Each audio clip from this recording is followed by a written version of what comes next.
Hey, what's going on everyone? Welcome back to the channel. My name is misused, and today I'm coming at you with another Kingdom Hearts theory. Today is going to be part 2 of the Yozora theory and how he could be related to the Master of Masters. Now, Yozora is one of the most mysterious characters we know so far, right alongside the foretellers and Luxu. We know that he's from the world of Quadratum and the world of Verum Rex from the secret episode in Kingdom Hearts 3, and we know that he has at least some relation to Sora, but we don't know how or why that is. But as far as information on characters, a character that supersedes the foretellers Luxu and Yozora is none other than the Master of Masters. Now, about the Master of Masters, he's a fan favorite, but not much is known about him. Honestly, he's one of my favorites because Ray Chase just gives a stunning performance all the way through Kingdom Hearts back cover and Kingdom Hearts 3. The way he can switch from charming and whimsical to intimidating, so much so that it's a little unnerving, is actually excellent. And like I said before, there's an air of mystery that he carries around with him that makes me excited to see what's going to happen next in the franchise with him. The fact that we never really can get a read on what the Master of Masters is thinking is something we haven't really seen in the Kingdom Hearts series, and I'm excited to see how that develops throughout the rest of the franchise and Phase 2.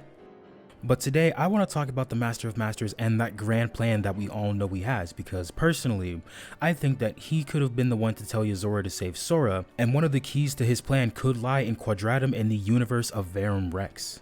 But before we get into that, if you want to see more theories and speculations, make sure you subscribe to the channel and support your boy and turn on notifications. We've been growing pretty fast here, and it would be really great if we could be partnered with YouTube by the end of next year. So a good way you can help out is just sending this video to one person, be it a friend, a family member, or anyone else. Sharing this video with one person would definitely help out a lot. And if you want to talk with myself or other Kingdom Hearts fans, make sure you follow me on Twitter or join the Guardians of Twilight Discord. Link will be down below in the description. Also, fair warning, this video contains Melody of Memory spoilers, so if you haven't finished the game or watched the cutscenes, make sure you do that, then come back to watch this video. You have been warned.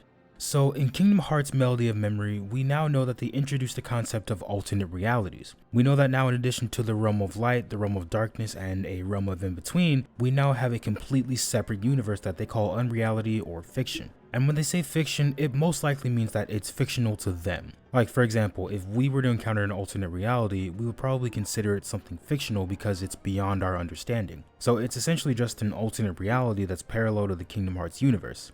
And what does this have to do with the Master of Masters and Yozora? Well, if you actually think about it, it actually has quite a lot to do with both of them.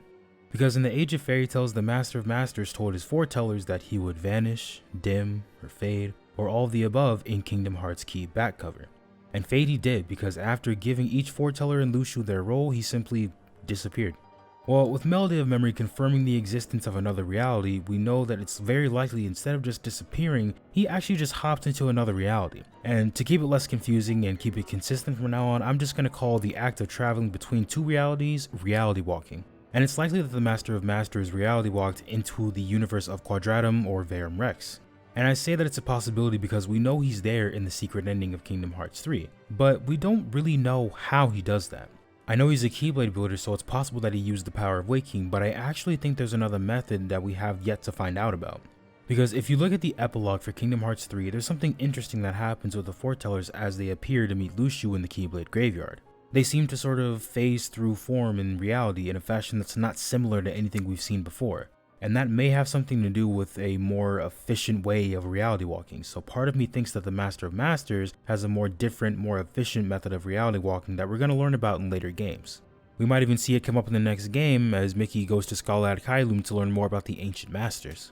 However, with the Master of Masters able to reality walk between Kingdom Hearts and Verum Rex, we can safely assume that he has a plan for both universes. And we can assume that because of what we see in Kingdom Hearts 3's secret ending when the Master of Masters makes a heart shape over the moon. Maybe he has a plan to make another Kingdom Hearts, or maybe he plans to spread the influence of the original Kingdom Hearts into multiple universes. But what does all this have to do with Yozora?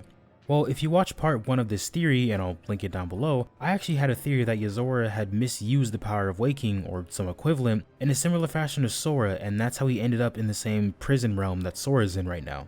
Now, with Sora's case, we can assume that all of the events in the Kingdom Hearts series are the climax of a series of events that were carefully planned out by the Master of Masters. I mean, even in the Union Cross update last month, we see that the Master of Masters is willing to resort to careful planning and willing to utilize multiple timelines in order to achieve his goals.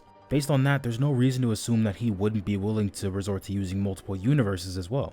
And I think that's actually what was happening in the Verum Rex trailer that we saw in Toy Box. I think it was similar to what was going on in Kingdom Hearts 3 with the clash of the 7 lights and the 13 darknesses. It was the climax of a series of events that were carefully planned out by the Master of Masters. There's even red-headed girls at the center of both of them that need to be saved. And I think the Master of Masters did the same thing to Yozora that he did to Sora, which is essentially start this chain of events that will lead him to take this incredible risk to save a friend, all in an effort to make sure Yozora and Sora are both at the same place at the same time. But why would the Master want to do that? Why would the Master of Masters want Sora and Yozora to meet in the first place, and how does it benefit him? Well, let's break that down a little bit. And none of this has been confirmed, but I still think it might be possible. First of all, I think Sora is the key and the only one who was able to foil the Masters of Masters' plan. I think the Master of Masters is the one who put Yozora through those trials to see if he was actually ready to face Sora. And then he was told to go on a mission to save Sora, but what could have confused him is that the nameless star is actually named Sora, and I'm gonna call her Star Sora to keep it simple. So the Master of Masters could have told Yozora to save Sora, but purposely kept it unclear, making him think he was talking about Star Sora. Because we don't know that the Master of Masters is a liar, but based on what we've seen in Key back cover, we know he definitely didn't tell the whole truth to the foretellers. And I have no reason to believe that he wouldn't do that here. And when Yozora came in contact with Sora, he was understandably apprehensive because he was wondering why Sora could have been pretending to be Star Sora, which would lead to the two facing off. And with Sora out of the way and Yozora an ally of the Master of Masters, the Master would essentially have all the pieces in place and would be free to pursue whatever plans he has for the universes of Verum Rex and Kingdom Hearts. So let me know what you guys think, and if you guys like the video, make sure you leave a like, and if you want to see more content, make sure you subscribe to the channel and share the video with a friend, help support the channel, and join the Guardians of Twilight Discord. That being said, I will talk to you guys next time. Peace out.